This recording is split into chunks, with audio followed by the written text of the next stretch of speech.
Hi, everyone. Welcome back to the Daily English Podcast. I'm Alex. And I'm Emily. We're super excited you're here with us today. Thanks for tuning in. Yes, thank you so much. So, Emily, I have a question for you, and for our listeners too. Have you ever wondered, which English skills should I learn first? Or maybe, what's the most important English skill to focus on? Oh, absolutely. I know when I started learning a language, I felt overwhelmed. There's listening, speaking, reading, writing, and then grammar, vocabulary, pronunciation. Sometimes it feels like too much, doesn't it? Definitely. I remember when I first started learning Spanish, I was so confused. Should I memorize words? Should I practice speaking? Or should I just read books? If you're feeling like that about English, don't worry. That's exactly what we're talking about today.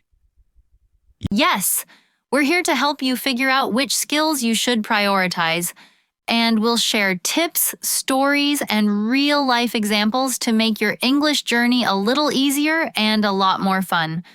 So whether you're a beginner or maybe you've been learning for a while but you feel stuck, this episode is for you. Grab your headphones, get comfy, and let's dive in. All right, Emily, let's start by sharing our own experiences. You grew up speaking English, but you also learned French, right? Yes, that's right. And let me tell you, even though I knew English, learning another language made me realize how important each skill is. At first, I focused a lot on reading. I'd read stories, news, you name it. But when I tried to talk to people, oh my gosh, I froze. The words just wouldn't come out. I know that feeling. For me, when I studied Spanish, I could write essays and do homework. But in real conversations, I felt lost. People spoke so fast, I'd catch maybe one word out of 10. So true. It's like you can understand a lot on paper, but then real people are a different story. That's why today's topic is so important. Exactly. So let's get into it. Which English skills should we prioritize to learn? And, I think the answer can be different for everyone. Absolutely. Maybe you want to travel, or maybe you need English for work, or maybe you just love English movies. Your goal can help you decide which skill to focus on first. Let's break down the main skills. There are 4 core ones: listening, speaking, reading, and writing. Plus, we have grammar, vocabulary, and pronunciation. That's 7 already. Let's look at them one by one. Okay, let's start with listening. I think listening is super important because, communication is a two-way street. You need to understand what others are saying, right? Yeah, and actually, when babies learn their first language, they listen for months before they ever say a word. So maybe listening is the most natural first step? That's a great point. Listening helps you get used to the sounds, rhythm, and music of the language. Plus, you start to notice how people really speak, not just textbook English. But listening is also hard. At first, everything sounds like, a big soup of words. Did you feel like that when you learned French? Oh yes, absolutely. In the beginning, it was like everyone was talking with their mouths full. I couldn't tell where one word ended and another started. But with practice, you start to catch more and more. So for our listeners, don't panic if you don't understand everything at first. That's totally normal.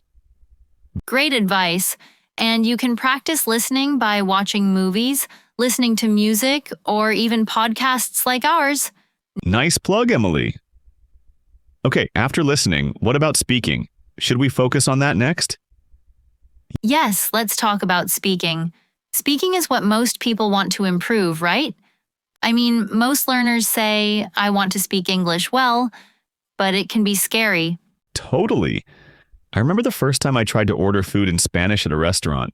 My hands were shaking. I was so afraid of making mistakes. Me too. But you know what? Most people are really kind. If you try to speak, they usually help you out. The only way to get better at speaking is, to speak. Exactly. And you don't need to be perfect. Making mistakes is actually a good thing. It means you're learning. So, for our listeners, try to find a language partner or join a conversation group or even talk to yourself in English at home. It all helps. Here's a little mini challenge. After this episode, try to say out loud 3 sentences about your day in English. It can be simple. For example, today I drank coffee, I went to work, I listened to this podcast. See? Easy. Love that. And if you want, write down your sentences and say them in front of the mirror. Don't be shy, it's just you and yourself. All right, so we've covered listening and speaking. What about reading? Should we put reading before writing? I'd say so. Reading is usually easier than writing because you can take your time. Plus, reading helps you learn new words, see grammar in action, and get used to sentence structure. Yeah, and you can choose what you read. You can start with simple stories or even children's books. Or if you like sports, read about your favorite team in English. That's a great tip. But Alex, sometimes people worry that if they just read, they won't learn to speak. What do you think? That's a common worry, but I think reading can help your speaking because you see how sentences are built, and you pick up new words you can use in conversation. Totally, but just to be clear, reading alone isn't enough. You need to practice speaking too. Right. What about writing? Where does that fit in? Writing can feel hard, especially at first, but it's a great way to organize your thoughts. And if you write, you can see your mistakes and learn from them. Here's a tip. Keep a journal in English. Every day, write a few sentences about your life. It doesn't have to be perfect. The important thing is to try. Yes, and if you have a friend or a teacher who can check your writing, even better. So, just to recap, the 4 main skills are listening, speaking, reading, and writing. But we also have grammar, vocabulary, and pronunciation. Let's talk about those too. Let's start with vocabulary. You know, words are like building blocks. Without words, you can't say much. Exactly, but sometimes people try to learn too many words at once.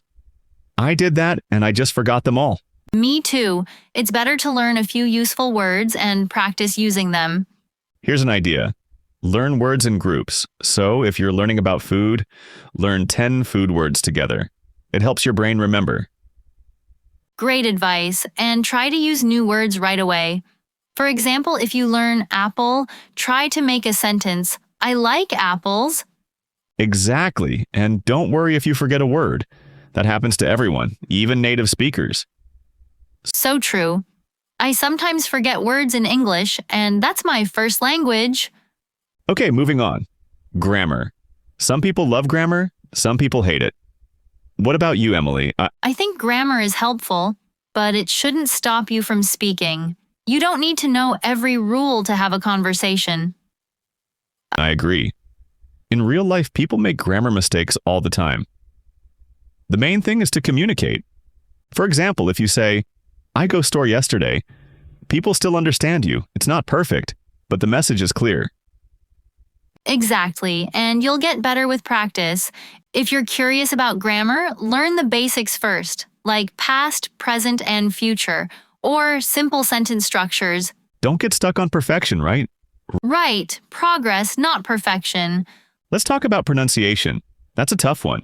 English has some sounds that don't exist in other languages. Yes, like the th sound in think or this. Some languages don't have it, so it can be really tricky. And there's no shame if you have an accent. Everyone has an accent. The important thing is to be understood. Exactly.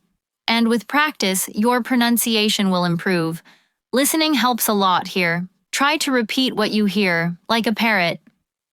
I used to do that when I learned French. Me too. I'd listen to songs and try to copy them. It was fun, and sometimes I sounded silly, but it helped. So let's do a quick check-in. For our listeners, which skill do you feel most confident in? And which one is the most challenging for you? Take a moment to think about it. Maybe even write it down or say it out loud. And remember, everyone's journey is different. Some people are great at listening, others love writing. There's no one right way. Let's talk about some more specific situations, real-life needs. For example, if you're planning to travel, which skills should you focus on? Good question. If you're traveling, I think listening and speaking are the most useful. You need to understand directions, order food, maybe ask for help. Exactly. You don't need to write essays when you're on vacation, but you do need to ask, where is the bathroom? Or how much does this cost? And if you're learning English for work, maybe writing emails or reading reports is more important. Yes. So think about your goals and focus on the skills you'll use the most. Let's do an imaginary scenario. Imagine you just moved to a new country. What would you need first? Maybe buying groceries, talking to neighbors, or understanding the bus schedule? In that case, listening and speaking are your best friends. You need to communicate quickly, even if it's just with simple words. But don't forget about reading. Even reading signs or simple notes is helpful. Absolutely. And eventually, writing becomes useful too, like filling out forms or sending messages. Let's talk about challenges. What's the hardest skill for most learners, do you think? I think speaking is hardest for many people. It's scary to talk in a new language. You might worry about making mistakes or sounding funny.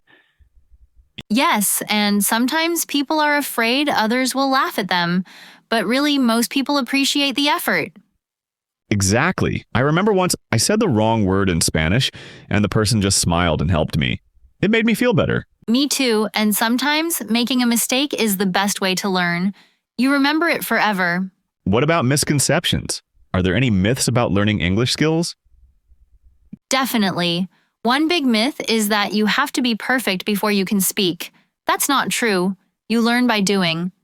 And another myth, that you need to know thousands of words to communicate. In reality, you can say a lot with just a few hundred words. Yes. Focus on the most common words first, and don't worry about fancy vocabulary. Let's talk about cultural insights. In English-speaking countries, people often use small talk, so learning how to chat about the weather or ask, "How are you?" is actually important. That's true. In some cultures, people go straight to the point, but in English, small talk is a way to be friendly. So practicing those simple conversations is really useful. Here's a quick example. If someone says, "How's it going?" you can answer, "Good, thanks. And you?" It's simple, but it helps you connect. Also, don't worry if you don't understand everything. It's okay to say, "Sorry, could you repeat that?" or "I'm learning English." People will usually slow down or help you. Exactly. And that brings me to another point. Confidence. Confidence is a skill too. The more you practice, the more confident you become. Yes, and celebrate your progress. Even small steps count. Maybe today you understood a new word or you spoke to someone in English. That's a win. Let's share some personal stories to encourage our listeners. Emily, do you remember a time when you felt really proud of your language skills? Yes. Once, when I was in Paris, I ordered a complicated coffee in French, a café au lait with extra foam, no sugar. The barista understood me perfectly. I felt so happy and confident. I still remember the warm feeling, the smell of coffee, and the busy sounds around me. That's awesome. For me, it was when I was lost in Madrid and asked someone for directions in Spanish. He explained slowly, and I understood him. I felt like I could do anything after that. Those moments push you to keep learning, don't they? Absolutely. So, listeners, look for those small victories. They're proof you're growing. Let's talk about some tips for balancing all these skills. You don't have to do everything at once. Maybe spend one day on listening, another on speaking. Great point. Mix it up. You can listen to a podcast, read a short article, write a few sentences, and speak with a friend all in 1 week. And set small goals. For example, this week I will learn 10 new words, or I will talk to someone in English for 5 minutes. And don't forget to have fun. Watch your favorite show, listen to music, or play language games. Yes, learning doesn't have to be boring. The more you enjoy it, the faster you'll improve. Let's do another mini challenge. Think of one English skill you want to improve this month. Say it out loud or write it down. Then make a simple plan to practice it. For example, if you want to work on listening, you might decide to listen to one English song a day or watch a short video. If you want to work on speaking, maybe find a language buddy or record yourself speaking and listen back. And if you want to read more, start with simple news articles or children's books. Or if you want to improve writing, keep a daily journal. Even a few sentences a day will help. The key is to start small and build from there. All right, Emily, before we wrap up, let's highlight some key vocabulary from today's episode. Great idea. Here are some words and phrases we used. First up, priority. This means something is more important than other things. For example, my priority is learning to speak English. Next, skill. A skill is something you can do well, like listening, speaking, or writing. Speaking is a useful skill. Challenge. That's something that is difficult, but you can overcome it. Speaking English is a challenge for me. And progress. This means you are getting better. I made progress in my listening skills. How about confidence? This is when you believe in yourself. I feel more confident when I speak English now. And practice. This means to do something again and again to get better. You need to practice speaking every day. Let's not forget mistake. This is when you do something wrong, but that's okay. I made a mistake, but I learned from it. And finally, journey. Your journey is your path or experience of learning English. My English journey has ups and downs. Some of these words come from Latin or French. For example, journey comes from the Old French journée, which means a day's travel. Isn't that interesting? I love learning where words come from. It makes language learning even more fun. All right, time to wrap up. Let's summarize what we talked about today. We talked about the 4 main English skills: listening, speaking, reading, and writing, and how important each one is. We also discussed grammar, vocabulary, and pronunciation. We shared tips, personal stories, and challenges.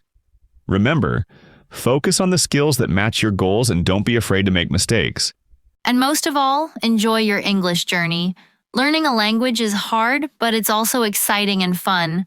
Celebrate your progress no matter how small. Thank you so much for joining us today. We hope you learned something new and feel inspired to keep practicing. Remember, we're cheering for you. You can do it. If you enjoyed this episode, share it with a friend and let us know which skill you're working on. We'll be back soon with more tips and fun conversations. Until next time, keep learning and keep smiling. Bye for now. Have a wonderful day, everyone.